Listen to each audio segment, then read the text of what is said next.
What is going on, everyone? Welcome on into the Check Your Brain podcast. I am your host, Tony Mazur. Thank you for listening on Spotify and Apple Podcasts and the other podcatchers out there. Thank you for watching this over on YouTube, Rumble, X, and well, that's about it, as well as my Patreon. If you enjoy my show, go over to Patreon for as little as $3 a month, as much as $10 a month, where you get extra episodes, three, four, maybe five, depending if I'm feeling saucy. I'll do a couple of extra episodes per week.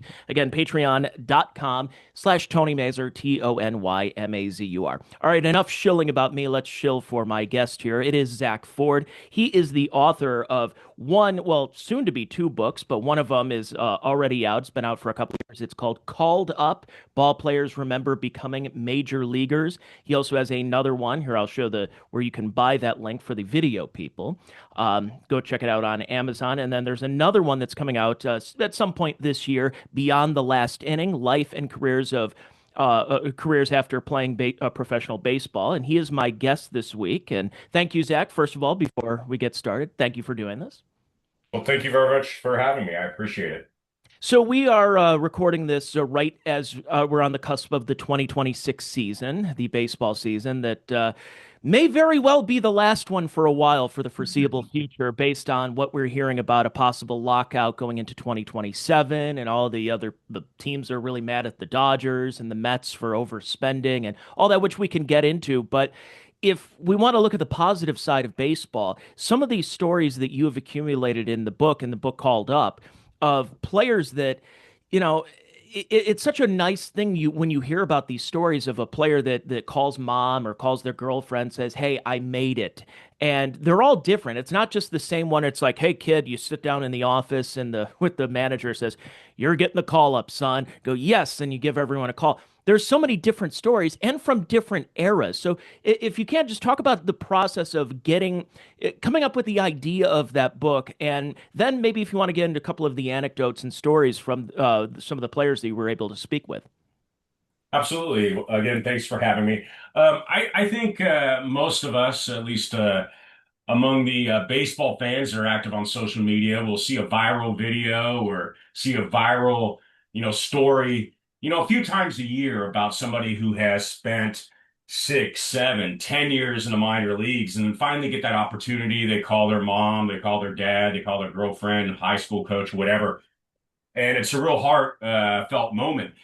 And I've always been attracted to more of the human interest side of baseball stories as opposed to statistics or academic style research. So, um, I just, I was like, somebody has to have done one of these books on, just nice short stories of these ball players getting the call after so many years in the minor leagues or, grinding it out. And nobody had done that book. I was kind of surprised. So I figured, why not tackle it myself? I have stories, 109 of them in the book. Obviously, they are the similar theme of getting called up, making your major league debut. But as you had referenced in your introduction, all of these are unique stories because they are human stories. Stories range all the way from 1961 to 2018. The first ball player that's in there is Sudden Sam McDowell, came up with the Cleveland Indians, 1961. The most recent player is Patrick Wisdom, who's still playing pro ball. Last year, he was in the KBO, recently signed with the Mariners. So quite a wide range of stories, genres, players who had meteoric rises to the major leagues. Some of them, as I had indicated before, ball players that had spent quite a long time in the minor leagues before their cup of coffee. But I'm just glad I was able to capture it, put them in book form, and have other people enjoy those stories. They're I very remember uplifting. hearing I remember hearing a story about Pete Rose where he said that when he got the hit that passed Ty Cobb off Eric Schaubeck in 1985, he said as he was standing there at first base and he's waving to the crowd, and then he became really emotional. And for someone like Pete Rose, his emotions were usually just grittiness and anger in the game, Yeah. but he was actually deeply emotional because he said, I remembered what got me here, who got me here, that little league coach, my dad, some of the coaches in the minor leagues who were able to teach me a couple of things and adjust my game, and of course the family and stuff. And that human angle, you don't really think about it. I think a lot of fans, and no offense to them, but I think a lot of fans just maybe see players as automatons, that they just go out there and, okay, this is what we're supposed to do, where there is an emotional side to the game. And when you have that feeling, whether you're called up or is what your forthcoming book is going to be about, the last little bit of time, and you become more reflective on the game, I think it's very invaluable to hear some of those stories, and it's very inspiring to younger people that, again, they're not just people that are robots that are playing the game. These are actual human beings with stories. Absolutely. And actually, the first sentence of my introduction in Called Up was, as a boy, I did not see Major League Baseball players as human. They were basically godlike superheroes that were put on baseball fields um, to entertain and show off their abilities and skills. But obviously, over the years, I've realized that there is definitely a human element to the game, and I like capturing those particular stories. As I alluded to earlier, that call to mom, dad, wife, coach, but also the kind of the orientation process of what it's like to go to the major leagues. Walking to that clubhouse the first time, seeing your name and number on the back of your uniform for the first time. Um, these stories all are unique in different ways because they are, like I referenced earlier, human stories. Um, but it's been a great project, great fun to, get to know some of these ball players through the first book Called Up, and then also get to know them a little bit more in their current careers through the project of Beyond the Last Inning, which is the current book that should be out within the next few months. It's when you're talking to guys from a different era where nowadays a lot of these players play college baseball, and they kind of they do a little bit of minor leagues, and then they head right to the majors. But there was a time where there were all these minor leagues, and I'm talking about just a low A ball. You're playing in West Virginia, you're playing in Kentucky, these ballparks that were just, I guess they had a field, and they had a little grandstand next to it, and you're like, man, I can't wait to get out of this this stinking town right now. That was the incentive. It's like, I don't want to play in Elizabethtown, Kentucky. I want to play for the Minnesota Twins at the Metrodome, or I want to play here or there. And that was that incentive to play in some of these. And there's a lot, and there's also a racial element too, because there were some of those black players that were playing in an era in the South where there was more Jim Crow segregation going on as well, and that was another incentive to play in the bigger city, more progressive, more open-minded cities as well. So all these stories were just, especially when you hear it from the past, that I don't know how much has changed, or if like a lot has changed since then. But those are stories that should be written down somewhere. I'd like to hear them, and you have. Absolutely. A lot of the conditions have improved, especially within even recent years, just within the last decade or so. But yeah, a lot of these guys, they had that dream. They grinded it out in the minor leagues for many years. Um, and they had stories of dedication and perseverance that are really amazing because they had some of them came straight from high school. There are some that came out of college, but these guys, um, each and every one of them has a story of dedication and perseverance that is quite impressive to reach that level of play. Yeah, and people should know how influential the movie Bull Durham was for minor league baseball. Because again, minor league baseball is something, yeah, you may bring the kids or whatever, and there's really no one at the games, no one really cares. Again, it was minor league. And then when Bull Durham, when you're seeing Kevin Costner and Tim Robbins and Susan Sarandon in this movie, that it actually put a huge spotlight and a lot of those baseball stadiums. Because I'm outside of Cleveland, Ohio. And about 50 minutes south of me is Thurman Munson Stadium, which was built around the time of Bull Durham. And all it was just a grandstand with metal bleachers. And within a couple of years, the stadium was completely outdated and obsolete. And now you're having these grand HOK sport ballparks that were built all across the country. I just saw one right before we were recording in Montgomery, the Montgomery Biscuits. They redid their ballpark, they renamed it.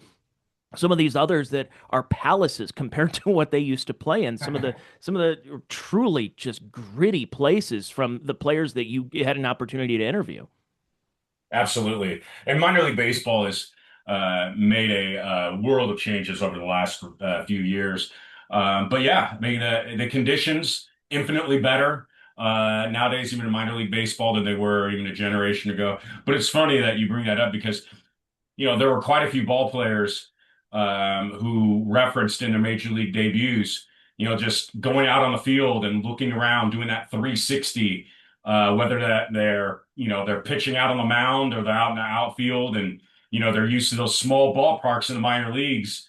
Even a lot of the AAA ballparks weren't overly impressive back in the day, but they're used to irregular lights.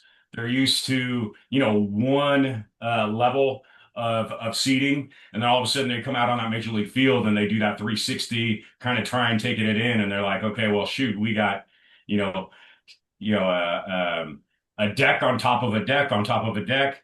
We have, almost no shadows because of all the lights, in the major leagues. It's quite a world of difference for a lot of these ball players, coming from the minor leagues to the major leagues. Now, I want people to go out and buy the books, but if you can give us a little preview of some of the your favorite players that you had an opportunity to talk to, who were some interesting stories, maybe some unexpected stories of players that you heard this and you're like, wow, again, when you're thinking of it as these people are robots and just playing this game that they played for 20 something years by that point, and you realize that there really is that human element. Who are some of those that really jumped out at you? Well, it's funny because, I interviewed ball players for this book for almost 2 years. Really pretty heavy. I was going after it really hard for about a year and a half. And I would talk to a ball player and go, wow, this is a great story. This is one of the best I've ever heard. And then 2 or 3 days later, I talk to another ball player and I go, oh, wow, this is one of the best stories I've heard. And it went on like this for over a year and a half. Um, obviously, as a Giants fan, I kind of gravitate towards some of those stories, the ones that I am familiar with. There was a guy by the name of Jaw Leach that spent, I can't recall if it was 12 or 13 years in the minor leagues before finally getting his cup of coffee with the Giants in 2001. That was quite an uplifting story. But then there's also stories that I enjoyed, capturing, like Sam McDowell, who came up when he was 18 years old. It had just a quick rise to the minor leagues. I'm thinking of another guy that's, well known with the baseball circles, Gene Tennis. Gene Tennis spent, shoot, what, 30 plus years in baseball, professional baseball, between being a player and a coach and World Series other MVP. activities. Yeah, and it's funny because he was a utility player in the minor leagues for many years, and he actually thought about quitting. And then he had that opportunity to actually become a catcher in the minor league system, and then got to the major leagues just a year and a half later. It was kind of funny because he had actually gone out with some of his teammates past curfew, and he came back to the hotel room and found that his manager was actually waiting up for him and some of his teammates, and said, "Okay, well, you're going to have to join me up in my room right now." And he was like, "Oh crap, I'm in trouble." And the manager was like, "Nah, man, you're going to be flying out this morning and you're going to be catching Catfish Hunter on Thursday." So obviously he ended up having a great major league career, was a World Series MVP. Um, but that's just one of the guys who had a great lengthy major league career who was actually thinking about quitting in the minor leagues because he just didn't have opportunity at the time until he became a catcher. But I have other, guys like, Bobby Witt, who came up super quick. Senior. Obviously we're familiar with his son now, but Bobby Witt Sr. had a great career as well. He made it out of his first spring training, actually. Brett Boone, who was the third generation major leaguer. He had a, great story in the book as well. But, to be, completely candid, I kind of gravitated towards some of those ball players that were lesser known, who had those years in the minor leagues where they thought about, giving it up and, decided to continue to persevere and actually did finally reach the major leagues, whether it be a cup of coffee or a pot of coffee or, a few pots of coffee over the course of a few years. But each one of them with a great, unique story of dedication and perseverance. And I'm just glad I was able to capture it and put it in a book.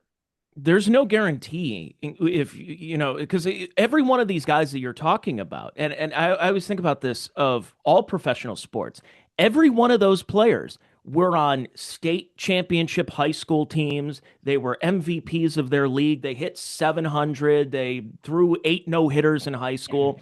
So they're all the best of the best. But then when the guy doesn't do as well, they get the call up, and they have a 9 ERA. They get sent down. They're like, oh, this guy's a bum. Well, he's really not a bum. Maybe by baseball standards, or is that just having fun with it? But none of them are bums. None of that. It's just you say that as just being a sports fan, just being mad, or maybe you had a couple of bucks on that game. But that's what's fascinating, because your second book is the back end of that, because there's a lot of players that you're not guaranteed a 15-20 year career. There's a chance that you may get called up and you're sent down, and that's it. That you got a cup of coffee in September, you're a call up, the teams may not be doing very well. You get an opportunity to play, and then who knows? There could be an injury, there could be a trade, there could be something going on that is out of your hand, and that you think you have this vision of what you're going to be. You're going to have your service time, you're going to have your pension, and then all of a sudden it's like, yeah, I guess I'm still in double A. I guess I'm back in triple A right now. I guess I'm riding the bus. I guess I'm playing in the Pacific Coast League, going up and down, throughout some of these towns. So that's what's fascinating about it. There's no guaranteeing you're going to have this long-lasting career in the big leagues. Yeah, I mean, a lot of fans have the misconception that ball players and all professional athletes can retire at 30 years old and sail off into the sunset, but that's just not the case for the vast majority of professional baseball players. Um, keep in mind that I, wasn't really going after the household names, the perennial all-stars, the Hall of Famers. I was going after, I guess you could say, the average guy per se. Um, if you're 28, 29 years old, and you've spent, the majority of your career in the minor leagues, especially the era that these guys were in, the 60s, 70s, 80s, 90s, these guys were not making very much money. Even They had a second for, job in the off yeah, season. even for, yeah, a lot of them had to work during the winters, up until, just within the last decade or so. I'm sure some of them are doing it now. Um, so if you have, let's say you get to the major leagues and you have even just a few months in the major leagues, you average that out over, the 6, 7, 8 years, and you're not, you're definitely not set financially. In fact, you're probably going to be looking for a job within, shoot, just a few months of you hanging up your cleats. So, a lot of people also don't realize that, when these ball players do reach that age, maybe they're in their late 20s, early 30s, they're at that cusp. You could say like the 4A ball players or quadruple A ball players that are just kind of between triple A and the major leagues at that particular level. So maybe they excel at minor leagues at the triple A level, but they can't quite break through at the major league level. You know, they're 29, 30, 31, and they haven't really broken through yet.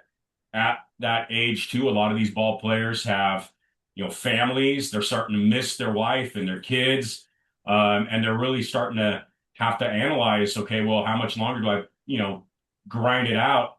And a lot of these ball players at that age, they kind of realize that, okay, well, maybe it's time for me to do something else. And it's not just a matter of finding another career. It's a matter of really finding that second identity, that second fulfillment within a chosen career. And, you're talking about players that may have excelled at something since they were 9, 10 years old. And then all of a sudden, 20, 25 years later, um, after that's all they've pretty much been focused on, having to find something else to fulfill that, those career needs. Yeah, it's a great point, because when you think about how much work, how much effort you put into this career of wanting to become a professional, that you're, kind of not paying as much attention in school. What are you focused on? You go to college, you're trying to be a pro.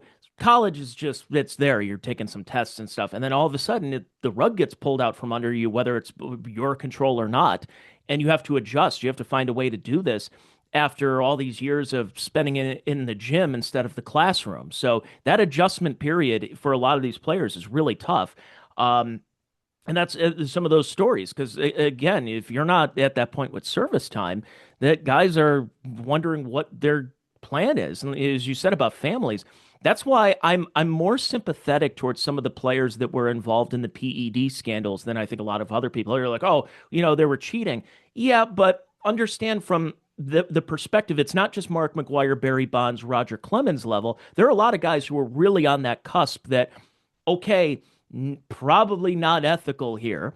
Certainly not ethical if I have to inject something into my body. But if that means that my family, my kids can have health care, my kids can have just a little bit more of a comfortable living, as opposed to me trying to figure it out, possibly being unemployed for a bit and scrounging for money. Maybe I have to do this. I don't know. And it's a tough situation for a lot of these players that are just that close from working at a home improvement place.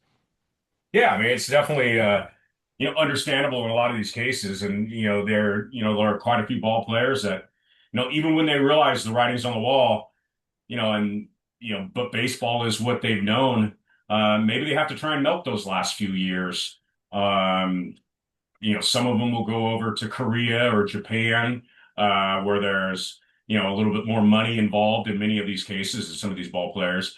I definitely understand the reasoning behind some of that. Um, but these ball players can, as I said earlier, excel at something for, so many years, and then all of a sudden, you reach that reality like, okay, well, I know my days are numbered. I need to figure out something else, but I need to try and milk this as long as possible as well. I am a little bit sympathetic to some of those cases. You mentioned about, talking about the beginnings of the career, and you don't know when it's going to end. Let's get to the bookend of the end of the career. And again, not everybody's going to be in the league 15, 20 years. Not every player is going to have a going away party like Cal Ripken Jr. or Mariano Rivera or Derek Jeter. That this weekend could very well be my last game. Then I'm either released, sent down to the minors, and I never may have that opportunity. So, talk about some of those stories that, again, another preview with the book that's coming up of some of those players that may have wondered, could this be my last time? And it was, or some of them thought, hey, maybe I have several more years, and all of a sudden that's it. That's so you just shrug your shoulders and you say, well, I guess. Were you talking to some of these guys where they just may not have appreciated it enough, or did they soak it in the whole time because they didn't know when that eventuality was going to take place? There's definitely a mix of those guys who I don't want to say took it for granted, but maybe did not, necessarily think about life after baseball because they were so focused on excelling at the major league level. And I understand that to where, the play is so high, the quality is so high of ball players at that particular level that they have to focus on baseball. They have to be locked in to succeed, especially some of these guys on the cusp. Um, but then, all of a sudden you're in your late 20s, early 30s, and the reality sets in as well that you need to figure out something else. Some of these ball players had college degrees. Some of them had some college. Some of them went straight from high school. Some of them did kind of have an idea of what they wanted to do after baseball. But many of them had to go through another process of trying to figure out what that identity was. I mean, it's not just a matter of finding a new profession, it's a matter of almost finding a new identity because you've just been associated as being the ball player for, so many years. So, some of these ball players had, you know, you know, taken, quite a few years actually to even figure out what that next career is. But I'm just glad that there were in this next book there will be 49 stories. They're longer stories than in the Called Up book. But the ball players were very candid with me about some of their challenges after baseball and finding that next passion, finding that next way of making a living. Um, a lot of them went into, sales jobs, real estate, insurance. I have some in the book that became police officers, successful business owners.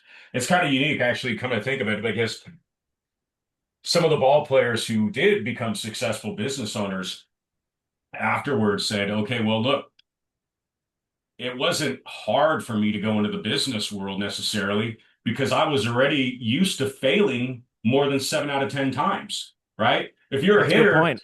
If you're a hitter, you have a great career if you fail 7 out of 10 times, right? Or at least, well, if you're batting 300, you had a heck of a career, right? So some of these ball players didn't hesitate to, okay, well, I'm going to take some chances in the business world. I'm going to become an entrepreneur, and if I fail a couple times, you know, that's just it's part of the process. So I have some that became very successful entrepreneurs after baseball because they had that mentality that baseball had given them over that course of a decade or Probably made so. way more money in business than they did in Oh yeah, baseball. some made infinitely more in business than actually most of the guys, all the guys that I talked to that were entrepreneurs made definitely more in the business world with that approach than they actually did in baseball. That's amazing. I got to say though, getting back to the beginning when we were talking about the joining the league and getting that call up, that you hear all these different stories, and I don't know, maybe it's my naivete, but it seems like those stories might be fewer and far between. That they're a little bit more cut and dry based on the technology that. Because you hear about these old stories of players who were getting called up that went to a random tryout and they're like, "Hey, that guy has a good arm. Let's sign him." You don't really see that as much anymore.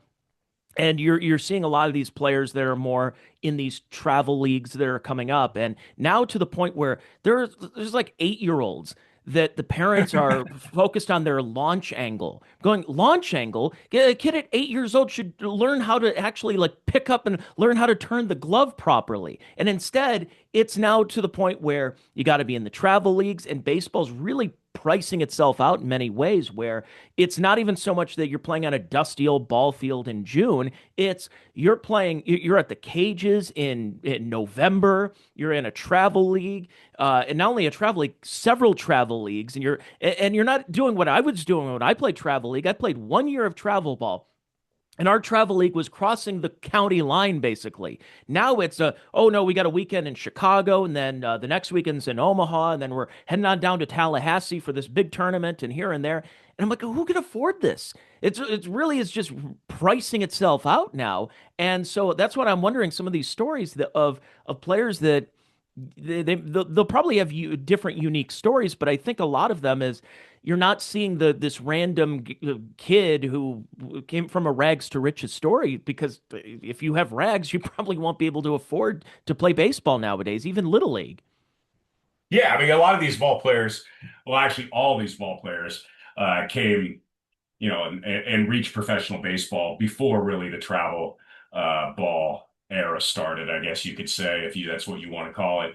Um, but a lot of these ball players in their post careers, had to find jobs, and a lot of them got into coaching lessons, and a lot of them did express their concerns with me about how baseball has evolved, how a lot of families have gotten priced out, how they had the opportunity to play little league at their local, elementary school or middle school field, and now just become a multi-million, multi-billion dollar business. And a lot of these ball players are guys who, maybe they excelled at football in the fall and then basketball in the winter and then baseball in the spring, right? And now you have these kids that are just playing ball, you know, year round, and they're so locked in that they're not really able to enjoy the game like these ball players did of prior generations. And they're focused on, like you were saying, launch angle or spin rates and all this type of stuff that I hadn't even heard of when I was a kid, to be honest with you. I mean, I'm 47 years old now, but I mean, I was never good at baseball. I loved playing baseball, but I was never good at it. But it's really kind of taken away from some of those opportunities because these kids get so much pressure early on. They get so many different lessons, and they get focused on stuff beyond just enjoying the ball, the game of baseball. Yeah, I look at a player like Tim Wakefield, for example, because it actually, in a way, it kind of combines two of your books because you have a guy who was an infielder who would probably have never made it. He was in the Pirates organization, would have just rode the bus in double A, and that's about it. And instead, he decided to adjust himself. He was a shortstop who became a pitcher, became a knuckleball pitcher. He wasn't a guy who threw 95, but he was able to make it work and work his way through the Pirates organization as a breakout season in 92. Was if the Pirates went to the World Series, he would have been the NLCS MVP that year until Sid Bream and Francisco Cabrera. But he had a really long career for a guy who was a knuckleball pitcher. And nowadays, I just don't see, even if you're a knuckleball pitcher, they're not even looking at you because if you're a right-hander who throws under 95, you're like, come on, are you kidding me? So that means a Greg Maddux wouldn't be able to work because he was able to locate his pitches, but didn't throw 95 to 100 to 105 miles an hour. So scouts are like, nope, I want guys who are the fastest throwers. The problem is, I don't know how well they're going to have a long lasting career. So Tim Wakefield was able to play for like 20 something years, I think, because he wasn't throwing 90 something. He wasn't throwing his arm out. He can throw 150 pitches a night. Nowadays, you're seeing these guys that are throwing 100 something miles an hour, and they're out of the league in a couple of years. So I'm just really concerned about the game going forward and the precedent that's being set. Because yes, the weight training is better. The guys aren't smoking cigarettes and eating hot dogs in between games. They're taking creatine, they're working out, they're taking care of themselves. But I don't know. I have a little bit of an issue going forward of and I'm concerned what the game is going to be in the next couple of years if we aren't already seeing the consequences right now. Yeah, absolutely. I mean, a lot of these ball players, especially, it's kind of unique that you use Wakefield as an example, but because I was thinking of pitchers. A lot of these guys, I mean, even if you think about Greg Maddux, Greg Maddux wasn't early success in the major leagues. It took a few years, to kind of find his rhythm, find out, what his um, style was going to be. And there's quite a few ball players, especially like I said, pitchers who didn't really find their success until they were near 30 years old. Like I mean, one of the guys I could think of that's in the book who had a quite successful major league career is Bob Tewksbury. Bob Tewksbury, I don't think he had a full major league season until he was about 30 years old. Because it took a while for him to kind of find out, what kind of pitcher he was. And, you know, 40 years ago, ball players had more of those opportunities to kind of figure that out. They didn't just have to be power pitchers that were risking their elbows or risking their shoulders to get to the major leagues. By the way, I want you to talk about Bob Tewksbury because he was one of my favorite players because he threw strikes. He didn't throw 100 miles an hour. He threw strikes. And not only did he throw strikes, he didn't walk anybody. So talk about what he's doing right now. He's actually in mental skills coaching. So that's one of the things that a lot of the ball players over the last few generations have kind of embraced more than anything else, and especially when it comes to pitching, to just kind of get locked in, try and figure out how to address some of the stresses that you may have, both on the field and off the field, and really get locked in into the game. It's kind of funny. I had actually referenced this with Bob before I had interviewed him when I met him at spring training a few years ago. But there's a scene in the movie For Love of the Game with Kevin Costner where he's out on the mound, and he hears the crowd, and it's starting to get into his head, and he says to himself, clear the mechanism. And he just kind of tunes out the crowd, and he's able to lock into his catcher, and and get back into the game. And I always thought, that's a bunch of hooey. There's no way in the world that's possible. But it's amazing. A lot of these ball players do. They figure, okay, well, after, I get out on the field where I'm able to throw a few strikes, I don't hear the crowd. I'm so locked in that, that I'm able to just concentrate on the game. And I always thought that was kind of I don't know. I didn't really believe it to be honest with you. And then I had so many ball players tell me those stories that I'm like, okay, well, I can kind of understand now. They just have to be so locked in to what their focus is on succeeding out on the baseball field, that some of those outside elements just kind of become white no noise, I guess you could say. So there's, like I said, Bob Tewksbury got into mental skills coaching. There's a couple other ball players that did the same thing. Freddie Sandoval, who will be in the Beyond the Last Inning book, he did the same thing. But it's really kind of unique that a lot of ball players, have these experiences, and fans don't really see that part of the mental side that's needed to lock in and really concentrate on the game and the success that you need at that level. I might bring up a sore subject for you, with you being a Giants fan, but my buddy Jim Florentine and I have talked about this, and he's a Giants fan as well. And I mentioned two words to him. I said Solomon Torres, and he's like, don't say that name around me. Don't say that name around me. And what Solomon Torres was, this rookie phenom for Dusty Baker's 1993 Giants, and he's called up to the majors, has like 5 starts, and is there for the biggest game. And for Giants, well, except for when they went to the World Series a couple of years earlier, but it was a huge thing for a guy who just got brought up to the majors, and all of a sudden he's pitching in game 162. Team won 103 games this year. It was the final year before they had the wild card, because otherwise they definitely would have been in the playoffs.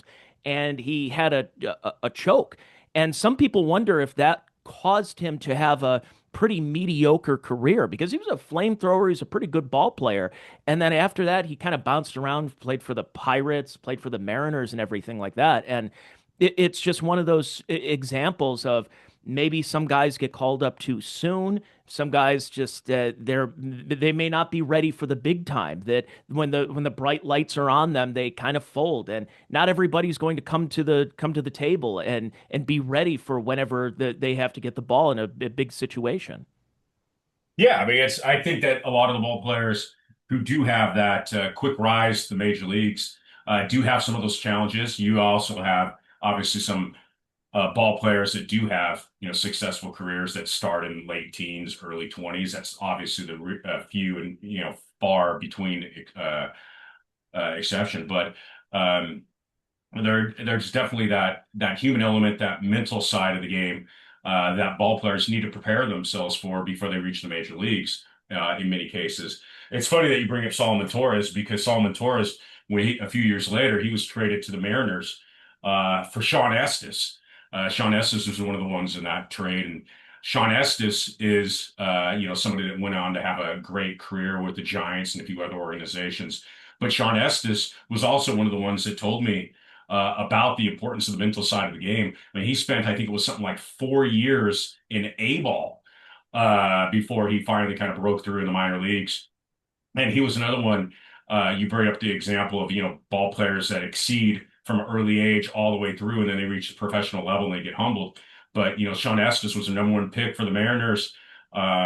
He's somebody who had succeeded, excelled every single level. And all of a sudden he gets professional baseball, and he just kind of, has that humbling experience and has to kind of reinvent himself and find that, mental side of the game that's able to lock him in a little bit more. But I do, I do think that in general, it is definitely better that ball players do have that that learning experience in minor leagues, to where they're able to kind of take everything in and understand how to process the mental side of the game before they reach the major league level, when they're expected to compete at 100%, 100% of the time. Yeah, no, well, now that when we're recording this, it's the day after the World Baseball Classic wrapped up. Venezuela beat the United States, and so some of these players who are in the minor leagues are getting that opportunity of the big lights before they actually make it to the show. So I think that might be a good lesson for a lot of them that maybe they're a little stiff right now, but it was a kind of a little bit of a practice getting ready for possibly that call to the big leagues, and they're like, oh, I've already been on this stage before, so it's a little bit of an easier transition. Yeah, absolutely. I think the World Baseball Classic is great at providing that opportunity for some of those guys that are on the cusp, to give them a platform, I guess you could say, to showcase their skills. Um, but yeah, I mean it's it's it definitely a process that a lot of these ball players need to go through to kind of take in and kind of get an understanding and appreciation for what they are going to need to do when they do reach that major league level. I mentioned at the beginning of the episode as we wind down here a little bit that this may very well be the last baseball season for a bit because of a potential lockout. Now, you and I are old enough to remember the 1994 strike started in mid-August and lasted into the end of April of 1995. And though I was in Cleveland and we had the Cleveland Indians, we had Albert Bell, we had Kenny Lofton, we had a team that was young, it was hungry, won 100 games. So we kind of and also had a brand new stadium. But around baseball, people were really not, they were turned off by the game. And it took them until McGuire and Sosa and Griffey and a couple other, and then eventually Barry Bonds, to really kind of bring those fans back to the game. But it took a little bit of time. This time around, I don't know. This is going to be kind of rough for, especially for younger people who they have a lot of distractions. That baseball moves too slow for some people. That I don't know. It doesn't seem like if they have a lockout that we're gonna have. We're gonna have plenty of time to read books by Zak Ford. I guess that's one of the good things if you really want your baseball fix. What do you think about the game right now? The direction it's in? Do you think there can be some resolution, or what? Is this one of those things that perhaps younger generations are just going to be turned off by this? It's hard for me to say. I mean, um, I don't focus a huge amount on some of the current behind the scenes business aspects of the game. But I do definitely understand that it is a huge business. I think that it will be a huge challenge for baseball, especially with, it'd be really kind of disastrous. You think about, the World Baseball Classic bringing more baseball fans throughout the world. You have, even though I'm a Giants fan, I do have to, acknowledge the huge impact that the Dodgers are having at an international level with some of the ball players they have, Otani, Yoshi. It's if baseball does have, a lockout, if I mean I'm almost certain will, um, there are definitely going to be a lot of challenges with fans, but I do think that I'm optimistic, I guess you could say, that there will be a resolution quicker than if you have a season canceled. I don't think baseball could afford that, but it's it's an interesting time. I mean, as far as baseball in general now, I mean, I'm a baseball fan who became started following the game in the 1980s. So I like, um, you know, I like triples. I like bunts. I like, Hit and run. yeah, hit and run. I like manufactured runs. I definitely appreciate a, 450 foot blast. But when the game consists of, three Oh, 400 foot home runs and not many manufactured runs. That's not really a game that's overly enjoyable to me. I like the stolen base. I like I said, the bunts, the hit and runs, uh, getting guys over and, having, those runs manufactured that way. Um, but I understand that I'm a little bit of an older fan, I guess you could say now, or at least in regards to the kind of game that I grew up with that I enjoy. But it's going to be an interesting definitely going to be an interesting 27, I guess you could say, with this labor issue. Yeah, we'll probably have to enjoy it while it lasts. It is interesting. You mentioned about with you being a Giants fan that just across the bay you had the Oakland A's. The Oakland A's had the swinging A's of the '70s and the Ricky Henderson and Dennis Eckersley and McGuire and Canseco days of the '80s and early '90s. And for a team that was as popular as that, and then they just leave like every other team left Oakland. And you almost had that opportunity in 1992. Actually, there's a book I have right here by John Feinstein. I got to Yeah. know John a little bit in his last couple of years because he used to come by to cover the golf tournament, and he had a book about the 1992 season, and that was when you were dealing with Fay Vincent, who was the commissioner at the time. That the owners just couldn't stand him, and then eventually Bud Selig took over. Not very popular with a lot of people, but popular with owners. And the Giants were that close to moving to St. Petersburg, Florida, that St. Petersburg, the Tampa Bay area, actually built the dome. I think it was called the Suncoast Dome at the time in 1990, with the opportunity to try to lure a team, whether it was the Twins, the White Sox, or the Giants. And at the 11th hour, I guess that they decided, was it Peter McGowan decided to keep the Giants in San Francisco, and with the chance that they're going to get a new ballpark, which they did. They got Pac Bell by 2000, but do you remember that? Were you wondering if the Giants were, with you being a lifelong fan, that they were going to leave? Like what would you have done at that point? Yeah, I don't know what I would have done as far as if I would have selected a new team or not. I do definitely remember that.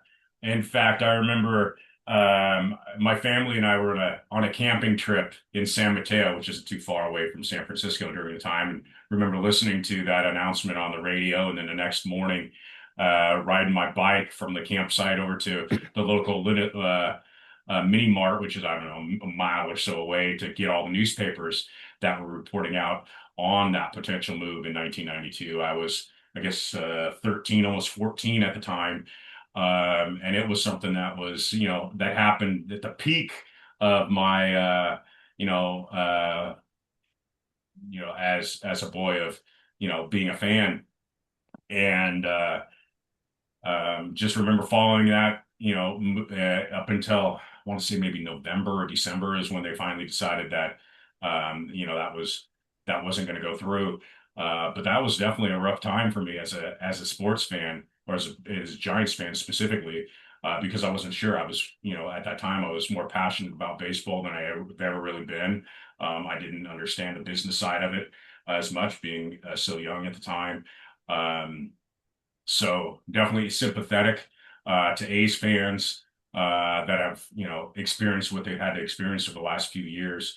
But I do definitely understand the business side of it as well. And now It's the as an adult. business, yeah. And then, well, then all of a sudden you get, unlike the A's, the Giants, that not only are they kept in San Francisco, then they signed Barry Bonds. So it's like, okay, Yeah. everything is good now. And Yeah, they signed Barry Bonds, what, like just shoot like less than a month after everything was voted down as far as the move to Florida.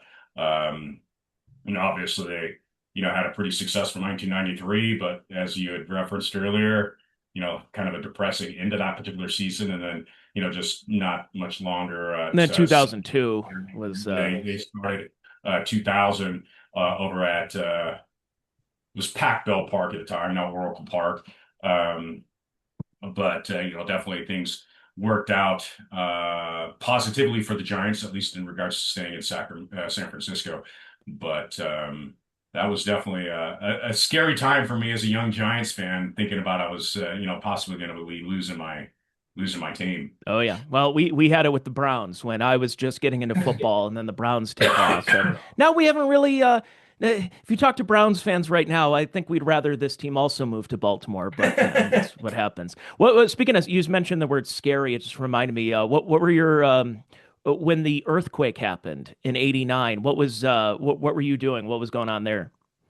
I was actually we were I didn't feel it. I was in Sacramento area, so I'm about an hour and a half away. But my memory of that was after school, my brother and I went to this up to the elementary school, which is just 2 blocks. We go home, drop off our bags, grab our bat, ball, and gloves, and head back to the school to just play some baseball. Just the two of us. We throw to each other and you know kind of unofficial hit batting practice, and then we go out, shag the balls, or pick up the balls and come back, and then next person to bat. But we did that particular day, and then uh, you know did that for maybe a couple hours, and then we head home. And um, my I remember my dad meeting us out in the front yard and saying, "Hey, there's just an earthquake in San Francisco," and then watching that news on TV for the next shoot, probably definitely that day, but into the next coming weeks. And the World Series eventually resumed. Didn't go as I would have liked it, but that's part of the game. What are the odds that the two teams that play in that immediate area are the ones most affected? It's just like one of those you can't even write that. Yeah. But if you are, I'm just sure there have been a lot of books that have been written about it. But if you want a book that's written about players that are getting called up to the major leagues, how about that for a transition there? Go check out Zak Ford's book. It's called Called Up. That is the one you can buy right now, and it'll be there in your mailbox pretty soon. And then the next one called Beyond the Last Inning, which will be coming up sometime later this summer.